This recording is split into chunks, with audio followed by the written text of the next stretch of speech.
জীবনের প্রথম দেখলাম ধান ক্ষেতের মধ্যে পার্ক। কি আমার কথা বুঝতে পারছেন না? মাথার উপর দিয়ে যাচ্ছে। হ্যালো এভরিওয়ান, কি অবস্থা সবার? আশা করছি সবাই অনেক ভালো আছেন।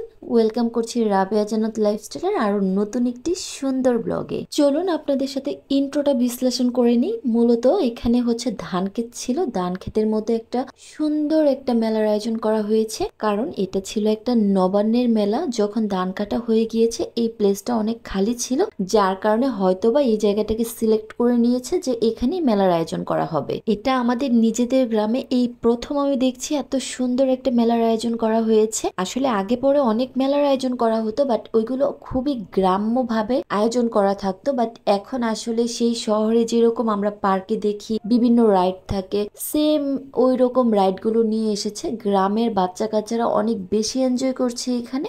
আমাদের বাসার খুব কাছে হওয়াতে আমরাও চলে গিয়েছিলাম মেলা দেখতে, আর মেলা দেখে খুবই অবাক হয়েছিলাম। আসলে যেরকম আশা করেছি তার থেকে অনেক সুন্দরভাবে মেলার আয়োজন করা হয়েছিল। এখানে অনেক রকমের স্টল ছিল, খাবার থেকে শুরু করে বিভিন্ন জিনিসপত্র, যেরকম মেয়েদের কসমেটিক্স, মেয়েদের অনেক আইটেম আছে এখানে। পাশাপাশি ঘর সাজানোর অনেক জিনিস ছিল। সবকিছু মিলিয়ে মেলার আয়োজনটা আমি বলবো একদমই পারফেক্ট। আর মেলাতে যেহেতু মূলত বাচ্চাদেরকে নিয়ে আসা হয়েছে, ভাবলাম ওদেরকে আগে রাইডে চড়িয়ে নিই, তারপরে আমরা ঘুরে ফিরে দেখবো। এখানে যেহেতু ছোট ছোট বাচ্চা ছিল, তাই ওদেরকে হচ্ছে আমরা ঘোড়ায় চড়িয়েছিলাম। এই ফার্স্ট জায়ান হচ্ছে নিজে একা একা ঘোড়ায় চড়েছে। তারপর আমরা ভাবলাম এখন আমরা কোন রাইডে উঠতে পারি। চরকি, যেটাতে একদমই না উঠলেই নয়। বাচ্চারা কান্নাকাটি করছিল যে এটাতে উঠবে। আমরা যখন উঠেছি তার একটু পরে কান্নাকাটি শুরু করে দিয়েছিল, এখান থেকে নেমে যাবে। আসলে ওদের একটু ভয় লাগছিল। যাই হোক, দেন এখান থেকে নেমে আমরা একটু ঘুরে ফিরে দেখলাম সব দিকটা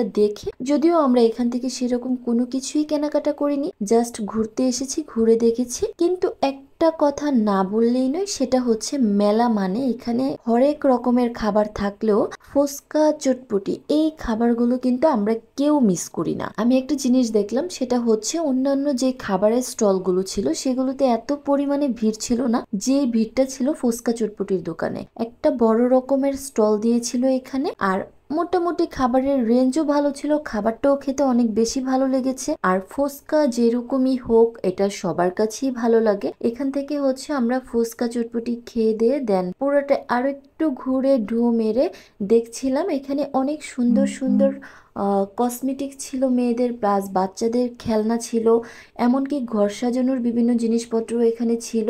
মোটামুটি আমার কাছে যতটা মনে হয়েছে সেটা হচ্ছে মেলা অনুযায়ী এখানে খুব ভালো রেঞ্জের, খুব উন্নত মানের জিনিসপত্র রাখা হয়েছে। যাই হোক, মেলাতে ঘুরে অনেক বেশি ভালো লেগেছে। প্রতি বছরে যদি এরকম সুন্দর আয়োজন করা হয় সেটা আমাদের সবার জন্যই ভালো হবে, কারণ এখানে যেরকম ক্রেতারা বিক্রি করতে পারে, সেরকম যারা আমরা আছি তারা কিন্তু অনেক সুন্দর একটা আয়োজন দেখে আমরা অনেক খুশি হই। ইভেন আমাদের খুব বেশি ভালো লাগে। বিশেষ করে বাচ্চা কাচ্চারা আনন্দ পায় অনেক বেশি, যেটা কিনা খুব সচরাচর অনেক দূরে গিয়ে বাচ্চাদেরকে এরকম সুন্দর একটা প্লেসে ঘোরানো অনেকের পক্ষেই সম্ভব হয় না, যেহেতু গ্রাম থেকে পার্ক বা এরকম রাইড গুলোতে ঘুরতে হলে একটু দূরে যেতে হয়। সেই জন্য আমার কাছে মনে হয় প্রতি বছর অন্তত একবার হলেও এরকম সুন্দর একটা উদ্যোগ নেওয়ার দরকার আছে। এটা আমাদের সবার জন্যই খুবই ভালো হয়। আর কার কার গ্রামে এরকম মেলার আয়োজন করা হয়, আর এরকম মেলার আয়োজন করলে আসলেই আপনাদের কাছে কি মনে হয় যে এখানে ভালো কিছু বা বাচ্চাদের অনেক আনন্দের মুহূর্ত কাটে কিনা? আজকের ভিডিওটা আপনাদের কাছে কেমন লেগেছে অবশ্যই কিন্তু আমাকে কমেন্টস করে জানাবেন, আর আমার জন্য দোয়া করবেন। সবাই অনেক বেশি ভালো থাকবেন। আল্লাহ হাফেজ।